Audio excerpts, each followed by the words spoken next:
Le 8 janvier 2025, l'Ukraine a lancé une attaque audacieuse. Ce jour-là, le monde entier a été témoin d'une démonstration de courage et de stratégie militaire sans précédent. Leur cible, un dépôt de pétrole russe à Engels. Ce dépôt n'était pas seulement une installation industrielle ordinaire. Ce n'était pas une simple cible. Ce dépôt alimentait la base aérienne d'Engels II, une des plus importantes bases militaires de la Russie. Une base abritant les bombardiers stratégiques de la Russie.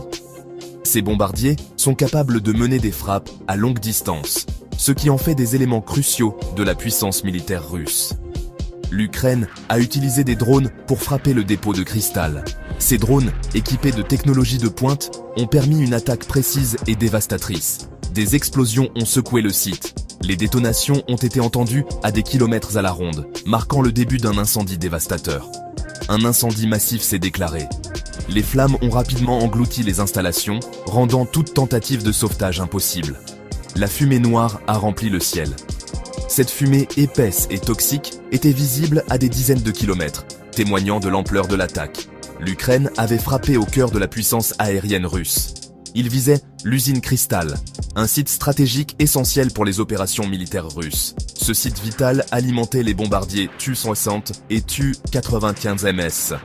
Sans ce dépôt, les opérations de ces avions seraient gravement compromises. Ces avions sont la fierté de la force de frappe à long rayon d'action de la Russie. Leur capacité à mener des missions à longue distance en fait des atouts stratégiques majeurs. La Russie a répondu avec la fureur d'un ours réveillé. Le 9 janvier 2025, Zaporijia a tremblé sous les frappes russes. Ce n'était pas une vengeance aveugle, c'était une riposte calculée. Les missiles russes ont visé des cibles militaires et énergétiques clés. Chaque explosion était un message clair. Ne testez pas la détermination de la Russie. Les frappes ont été rapides, elles ont été décisives. La Russie a montré sa capacité à riposter avec force. Le message était clair pour le monde entier. Toute agression sera accueillie par une réponse dévastatrice. La Russie n'a pas utilisé la force brute seule, elle a fait preuve de retenue. Les missiles ont frappé leur cible avec une précision chirurgicale. Les infrastructures civiles ont été épargnées. La Russie a démontré sa supériorité technologique. Elle a utilisé des armes jamais vues auparavant. Ces armes ont pénétré les défenses ukrainiennes. Le message était clair. La Russie possède des capacités militaires inégalées. Elle peut frapper n'importe quelle cible avec une précision extrême, tout en minimisant les dommages collatéraux. Cette démonstration de force a envoyé des ondes de choc à travers le monde. Section 4. L'impact du tonnerre. Ce chapitre explore les conséquences dévastatrices des frappes russes sur le terrain. Les frappes russes ont eu un impact dévastateur. Les bâtiments autrefois debout sont maintenant réduits en ruines, et les rues sont jonchées de débris. 13 soldats ukrainiens ont été tués. Leurs camarades, le cœur lourd, portent les blessés hors du champ de bataille. 63 autres ont été blessés. Les médecins militaires travaillent sans relâche pour soigner les blessés, malgré les ressources limitées. Le moral de l'armée ukrainienne s'est effondré. Les soldats, épuisés et démoralisés, se demandent combien de temps ils pourront tenir. La peur des armes russes s'est répandue comme une traînée de poudre. Les explosions incessantes ont semé la panique parmi les troupes et les civils. Des désertions ont été signalées. Certains soldats, incapables de supporter la pression, ont abandonné leur poste. Le monde a été témoin de la puissance de la réponse russe. Les médias internationaux ont capturé des images choquantes, des explosions et des destructions. Les ennemis de la Russie ont été réduits au silence. Les bunkers ennemis sont maintenant vides, et les soldats se rendent en masse. L'opération a démontré la détermination de la Russie à défendre ses intérêts. Les troupes russes avancent avec une précision implacable. Elle a montré au monde que la Russie n'hésitera pas à utiliser la force pour protéger ses citoyens. La levée du drapeau russe symbolise une victoire durement gagnée. Section 5. La défense du juste. La Russie n'est pas l'agresseur dans ce conflit, elle est le défenseur.